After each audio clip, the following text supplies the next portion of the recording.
Salut à tous, les amis pêcheurs et passionnés des bords de l'eau. C'est votre ami et expert préféré, ici pour vous guider à travers les mystères de la pêche pour la semaine à venir. Et quelle semaine, mes amis! Nous allons décortiquer ensemble le potentiel de pêche du lundi 15 au dimanche 21 décembre 2025. Accrochez-vous, car cette semaine de décembre s'annonce pleine de surprises. Beaucoup pensent qu'avec le froid, le poisson devient apathique, presque impossible à leurrer. Et ils n'ont pas tort, son métabolisme ralentit énormément. Mais ce que peu de gens savent, c'est que des fenêtres d'activité très courtes, presque explosives, peuvent s'ouvrir. Le secret? Être au bon endroit, au bon moment, avec la bonne technique. Et c'est exactement ce que je vais vous révéler aujourd'hui. Cette semaine, nous allons assister à un changement de temps assez marqué et surtout à une phase lunaire très intéressante qui pourrait bien déclencher les prédateurs.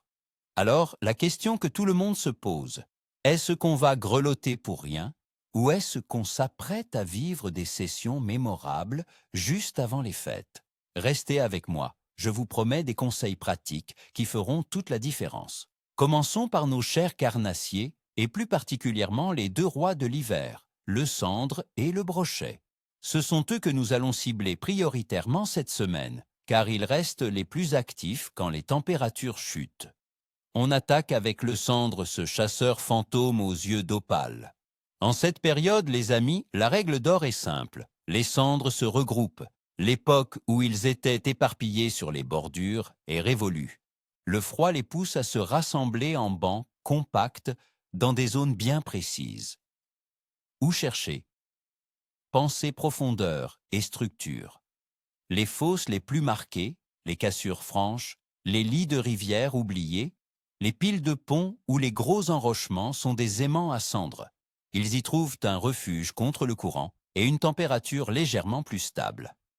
Le poisson fourrage-scie concentre également, c'est leur garde-manger. Mon conseil? Passez du temps sur votre échosondeur. Trouver une boule de vif dans une fosse, c'est comme trouver une oasis dans le désert. Les cendres ne seront jamais très loin. Pour la technique, la finesse et la lenteur sont vos meilleurs alliés. La pêche en verticale est la reine de la saison. Un leurre souple, type shad ou finesse, entre 10 et 15 cm, monté sur une tête plombée juste assez lourde pour sentir le fond, sera parfait. Les coloris naturels, imitant le gardon ou la perche, sont des valeurs sûres. L'animation doit être minimaliste. On décolle le leurre du fond de quelques centimètres, on fait des pauses interminables, on le laisse planer. Souvent, la touche est très subtile, un simple toc ou un léger décalage de la ligne. Soyez hyper concentrés. Une autre technique qui paie est la pêche en diagonale, en laissant le leurre dériver lentement près du fond. C'est mortel quand les poissons sont un peu méfiants. Passons maintenant au maître des lieux, le grand brochet. Lui aussi change de comportement avec le froid. Son temps de digestion peut dépasser les 10 jours. Il ne va donc pas gaspiller son énergie pour une petite proie. C'est la saison du big bait, les amis. Le brochet recherche une bouchée calorique qui justifie son effort. Où le trouver? Comme le cendre, il quitte les bordures peu profondes. Cherchez-le dans des profondeurs intermédiaires à profondes, souvent entre 3 et 8 mètres. Il adore les zones de cassure, les plateaux qui surplombent des fosses, les grands herbiers en décomposition qui retiennent la chaleur et le poisson fourrage. Un grand classique de l'hiver, ce sont les bancs de poissons blancs. Trouvez-les et vous trouverez les brochets qui rôdent en périphérie, attendant la proie facile.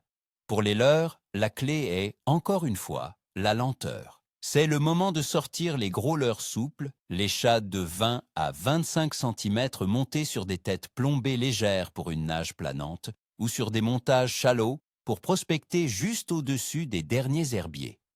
Animez-les en linéaire très très lent. Une autre approche redoutable est le jerkbait suspending de grande taille. Lancez, ramenez-le à sa profondeur de nage et faites des pauses. Et quand je dis des pauses, je parle de 5, 10, voire 15 secondes.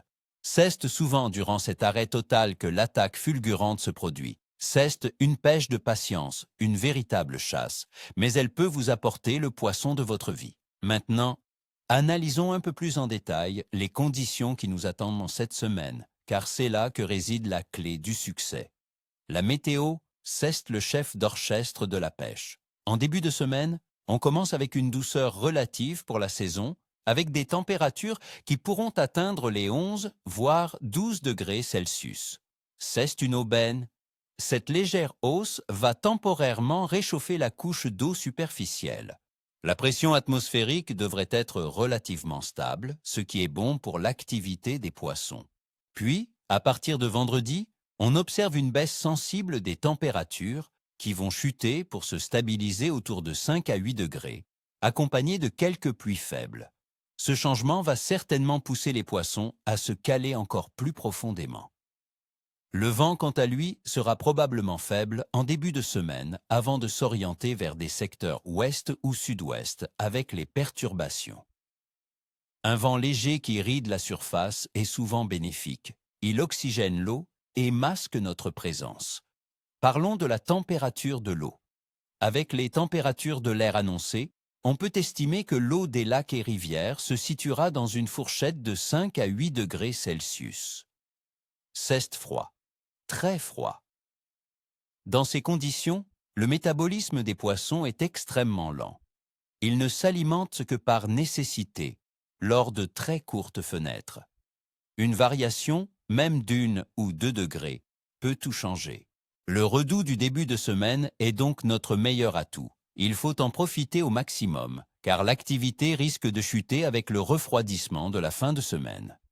Un autre facteur crucial, la Lune. Toute la semaine, nous serons en phase de lune descendante ou dernier croissant. Cette phase nous mènera directement à la nouvelle lune, qui aura lieu précisément le samedi 20 décembre. Que nous dit la tradition des pêcheurs? Que les jours qui précèdent la nouvelle lune et le jour même sont souvent excellents pour la pêche des carnassiers.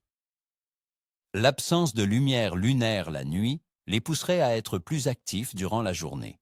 C'est une théorie, bien sûr, mais mon expérience me dit qu'il y a souvent une part de vérité. Cette conjonction entre un changement de temps et l'approche de la nouvelle lune est particulièrement excitante. C'est le genre de configuration qui peut provoquer un pic d'activité mémorable. En résumé, l'activité générale des poissons sera typique d'un début d'hiver. Les poissons blancs seront regroupés en bancs très denses dans les zones profondes et abritées. Les carnassiers, suivant leur garde-manger, ne seront jamais loin.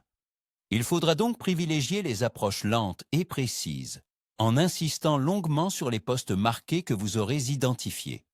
Ne vous éparpillez pas. Mieux vaut pêcher parfaitement une seule bonne zone que de survoler 10 postes différents.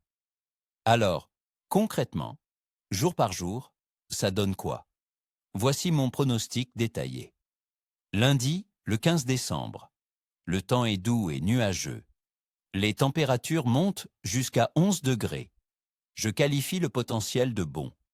La douceur relative va inciter les poissons à un peu plus d'activité. C'est une excellente journée pour commencer la semaine et prospecter les zones profondes avec des leurres souples. Le poisson pourrait être légèrement plus mobile que d'habitude. Mardi, le 16 décembre. On reste sur des conditions similaires, avec de belles éclaircies et des températures pouvant atteindre 12 degrés. Le potentiel est très bon. C'est peut-être l'un des meilleurs jours de la semaine. La pression est stable, la douceur est là. Profitez-en pour tenter les plus gros leurres. Les brochets pourraient être de sortie et chercher une grosse proie. Mercredi, le 17 décembre. Les températures baissent légèrement, autour de 10 degrés, et une petite pluie fine fait son apparition. Le potentiel reste bon, mais devient plus technique. Le ciel couvert et la pluie sont excellents pour la discrétion. Une journée parfaite pour insister en vertical sur un poste bien marqué. La patience sera le maître mot. Jeudi, le 18 décembre. Les températures remontent un peu, jusqu'à 12 degrés, mais le ciel reste couvert avec un risque de pluie. Je dirais que le potentiel est moyen à bon. C'est une journée de transition. Les poissons pourraient être un peu plus méfiants avant le changement de temps. Il faudra varier les approches et les couleurs de leurre pour trouver ce qui fonctionne. Vendredi, le 19 décembre. Attention, changement radical. La température chute pour ne plus dépasser les 11 degrés et peut descendre jusqu'à 5 degrés. La pluie est plus présente. Le potentiel devient capricieux. Ce genre de chute de température peut bloquer l'activité. Il faudra pêcher extrêmement lentement et près du fond. Les touches seront rares et très subtiles. C'est une journée pour les pêcheurs les plus techniques et persévérants. Samedi, le 20 décembre. C'est le jour de la nouvelle lune. Les températures sont basses, entre 6 et 8 degrés, avec un ciel très nuageux. Je mise sur un potentiel surprenant. Soit le froid bloque tout et le potentiel sera faible, soit l'effet de la nouvelle lune l'emporte et déclenche une courte mais intense période d'activité. C'est un pari, mais qui peut rapporter gros. Il faudra être sur l'eau aux heures où la luminosité change, le matin et le soir. Et enfin, dimanche, le 21 décembre. On reste dans le froid, avec 6 à 8 degrés et de la pluie. Le potentiel sera faible à moyen. Les poissons seront habitués au froid. Il faudra les chercher dans les couches d'eau les plus profondes et les plus stables thermiquement. La pêche sera difficile, mais pas impossible. Une seule touche peut sauver la journée et vous offrir un magnifique poisson d'hiver. Voilà les amis, vous avez toutes les cartes en main pour cette semaine de pêche. N'oubliez pas que ce ne sont que des prévisions et que le meilleur expert, c'est celui qui est au bord de l'eau.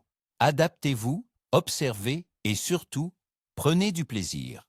Je vous souhaite à tous d'excellentes sessions, de belles prises et des moments inoubliables. Ni queue ni écaille, comme on dit chez nous.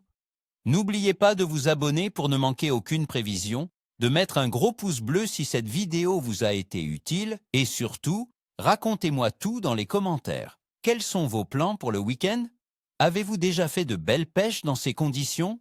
Vos retours sont une mine d'or. Allez, à très bientôt au bord de l'eau.